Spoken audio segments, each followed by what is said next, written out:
भगवान कहते हैं तस्माद योगाय युजस्व, समस्त प्रकार से दुखों से मुक्ति पाने के लिए योग युक्त होना चाहिए। व्यक्ति को योग मार्ग का अनुसरण करना चाहिए। योगः कर्म सुकौशलम, कर्मों में कुशल हो जाना ही योग है। मतलब ये कि आप इस दुनिया में रहते हुए, जीते हुए, कार्य करते हुए इस तरह से रहें कि कर्म का बंधन दुख बनकर आपके जीवन को न इस जन्म में दुख दे न अगले जन्म में।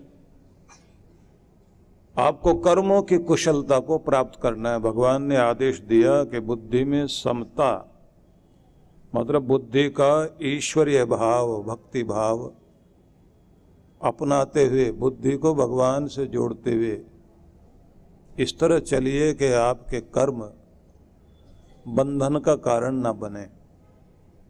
समझाना ये चाहते हैं भगवान कि कर्म तो करना ही पड़ेगा जब तक आप जिएंगे, और जो भी आप कर्म करते हैं उन सबके संस्कार, उनकी याद, उनके बीज हमारे चित्त पर पड़ते जाते हैं। हमारा जो चित्त है, मस्तिष्क के 4 रूप मान लीजिए। एक तो है मन, जिसका काम है विचार करना, अच्छे बुरे विचार करना, और अच्छे बुरे में जो डिसीजन ले उसका नाम है बुद्धि। और जो आपके अंदर हिम्मत पैदा करे वो है अंदर अहम तत्व। और जहां आपकी सारी मेमोरी है, तो मेमोरी बैंक जो है आपका, उसको कहते हैं चित्त। तो ये चारों चीजें मिलकर बनती हैं अंतःकरण। और जब कोई भी इस दुनिया से शरीर छोड़ता है तो उसके साथ ये स्थूल शरीर यहाँ पड़ा रह जाता है, लेकिन सूक्ष्म शरीर आत्मा के साथ जाता है। उसमें 17 तत्व होते हैं जो आत्मा के साथ जाते हैं। आत्मा के साथ कारण शरीर जाता है और सूक्ष्म शरीर जाता है। भगवान ये कहते हैं कि बुद्धिपूर्वक ऐसा करें कि एक शरीर छूट रहा है दुनिया में, उसी के साथ अपने सूक्ष्म शरीर से भी मुक्ति पाओ। अंत में जैसी भावना रहेगी उसी के अनुरूप आपको अगली गति होगी, अगला जन्म मिलेगा। धीरे धीरे जैसे जैसे आयु बढ़ती चली जाए, व्यक्ति को सुलझना शुरू कर देना चाहिए, दुनिया में उलझना नहीं। और आसक्ति और मोह से धीरे धीरे ऊपर उठता चला जाए। एक दिन सब छोड़ना है तो पहले मानसिक रूप से चीज़ों को छोड़ने की तैयारी करें। एक दिन गली मोहल्ले, घर परिवार, तिजोरी, कार, बंगला, फैक्ट्री, दुकान, जो भी आपके पास, जिसको लेकर आप कहते हैं कि ये मैं हूँ, जो आपकी पहचान है, यहाँ तक कि इस चेहरे को भी हम पहचान मानते हैं। हमारा फोटो हमारे पहचान कार्ड में लगता है। कहते हैं ये सब चीज़ें यहाँ छूटेंगी। और आत्मा वो तत्व है जिसके साथ और कोई पहचान नहीं जाती। अगर जाते हैं तो आपके कर्म जाते हैं, वो बीज जाते हैं। और वही कर्म के बीज आपको या तो सुखी करेंगे या दुखी करेंगे। भगवान ये कहते हैं कि आपको अंतःकरण में पड़े हुए जितने भी तरह के संस्कार हैं, उन संस्कारों के कारण इस दुनिया में आपकी आदतें बन जाती हैं। वो आदतें आपको चलाती हैं। उन आदतों के कारण ही आप इस दुनिया में जो भी कुछ भोग रहे हैं, चाहे दुख भोग रहे हैं या सुख भोग रहे हैं, वो भी आपकी आदतें करा रहे हैं। हर दिन जो कुछ आप बुना रहे हैं, जो बुन रहे हैं, वो आपकी आदतें बुन रही हैं, आदतें पड़ रही हैं।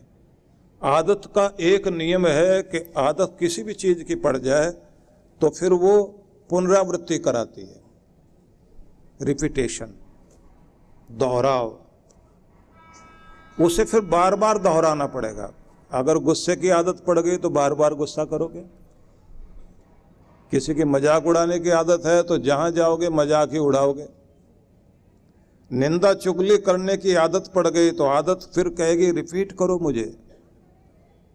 तो आपको निंदा करने की आदत है तो जहां जाओगे वहां निंदा, और अगर कमियां निकालने की आदत पड़ गई, हर किसी की अच्छाई में भी कमी ढूंढोगे।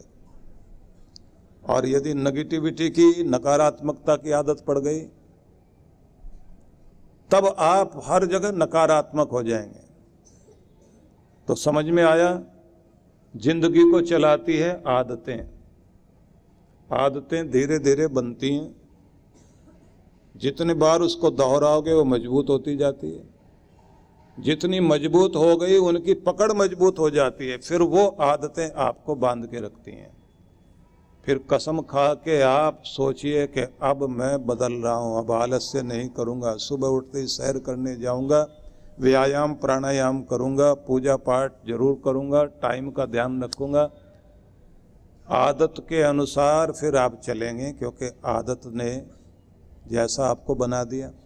कसम खाओगे आप ऊपर ऊपर, और अंदर काम कर रही आदतें, आप कितनी भी कोशिश कर लेना, घूम फिर के पुराने डर्रे पर लौट आओगे। और फिर क्या कहोगे, पता नहीं हमारी तो किस्मत में ऐसा ही है, हम नहीं बदलने वाले, हम जैसे हैं वैसे ठीक है। हार मान लेते हैं हम लोग, क्योंकि आदतें हरा देती हैं। तो जिंदगी को चला रही हैं आदतें। लेकिन मजे की बात यह है कि आदतों को बदला जा सकता है, बदला जा सकता है अगर आप प्रयास करें। जिन अच्छी आदतों को जिंदगी में बनाना चाहते हैं उसकी प्रैक्टिस करना शुरू कर दीजिए। जब आपने बुराई की प्रैक्टिस की है तो अच्छाई की प्रैक्टिस कीजिए। जब बुराई आदत बन गई है तो भलाई भी आदत बन सकती है, लेकिन उसकी प्रैक्टिस करो। लगातार प्रैक्टिस करेंगे, मुस्कुराने की प्रैक्टिस कर लीजिए, 40 दिन तक मुस्कुराते रहेंगे आप। 40 दिन के बाद 41वें दिन अपने आप मुस्कान आएगी। हमारे एक महात्मा जी थे, आनंद स्वामी नाम था उनका। उनके पाँव में दर्द था, चोट लगी हुई थी, घुटने में और शुरू हो गया। स्टेज पर चढ़ने लगे तो एक पाँव से चढ़ पाते थे, लेकिन दूसरे पाँव में भी घुटने में दर्द। जैसे वो दर्द हुआ, उसे देखते ही महसूस करते बड़े जोर जोर से हंसे और इशारा करें यहाँ यहाँ। लोग कहें क्या? बोले दर्द। बोले आपके तो पाँव में था, बोले अब घुटने में भी हो गया। हंस क्यों रहे? बोले उम्र का मेवा मिलना शुरू हो गया तो हंसूंगा नहीं तो क्या करूंगा। उन्हें उठा के ऊपर रखा तो जैसे बैठाया स्टेज पर, 5 मिनट तक हंसते ही रहे। उनको देख के लोग भी हंसते रहे। और उन्होंने कहा कि एक जगह के बाद दूसरी जगह भी दर्द आ गया, रुलाना चाहता है लेकिन आदत हंसने की पड़ गई, इसलिए हंसना ही ठीक है, आनंद मनाना ही ठीक है। इलाज अपनी जगह इलाज होगा, लेकिन हर समय हाय हाय करने से तो कुछ नहीं है। आह और वाह वाह करेंगे तो कृपा होगी, और शिकायत करेंगे तो कृपा से वंचित होंगे। इसलिए निवेदन करना चाहता हूं कि आपका अंतःकरण आपको चलाता है, और सिर्फ ये यही नहीं चलाता, ये आपको अगले जन्म तक लेकर जाता है। आगे तक भी वैसी स्थितियां बन जाएंगी जैसी आज आपने अपने अंतःकरण में संस्कार डाल लिए हैं। इनको धुलना जरूरी है। भगवान कहते हैं कल्याण होगा योग युक्त होने से। योग युक्त मतलब जुड़े रहने वाला व्यक्ति, जिसका ध्यान, जिसकी तान वहां जुड़ी हुई है। ऐसे लोगों को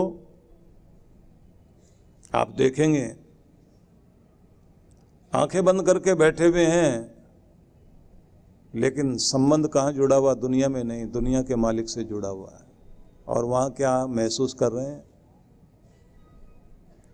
मंत्र बोल रहे हैं, द्यौ शांति अंतरिक्षम शांति पृथ्वी शांति आप शांति औषधय शांति। जो शांति तेरे द्योलोक से धरती पर बरसती है, जो शांति चांद सितारों से आती है, जो शांति बादलों से बरसती है जलों के द्वारा, और जो शांति इस पृथ्वी में तूने अन्न उगाते हुए मनुष्य को तृप्त करने के लिए दी, जो शांति परमात्मा तेरे देवताओं में है, और जो शांति तेरे नाम में है वो शांति मेरे हृदय में भर।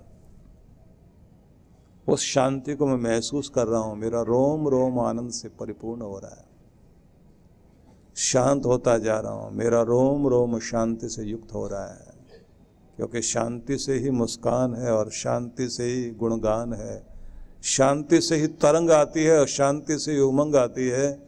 मैं शांत हो रहा हूं, शांत शांत शांत। अब आंखें बंद और ध्यान जुड़ा हुआ वहां, और असर कहाँ हो रहा है? हृदय में।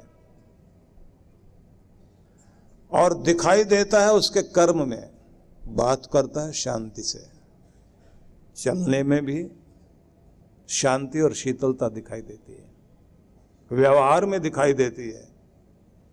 गाड़ी में बैठेगा जाकर इत्मीनान से, शांति से, प्यार से, ड्राइवर से कहेगा प्यार से चलना है, कोई हड़बड़ाहट नहीं, बेचैनी बिल्कुल नहीं, तनावपूर्ण होकर क्यों चलना। अपने ड्राइवर को भी कहेगा कि लंबा सांस ले, चेहरे पर मुस्कान ला, माथा कर ठंडा और प्यार से चल। हमारे पीछे कोई डंडा लेकर आ रहा है क्या?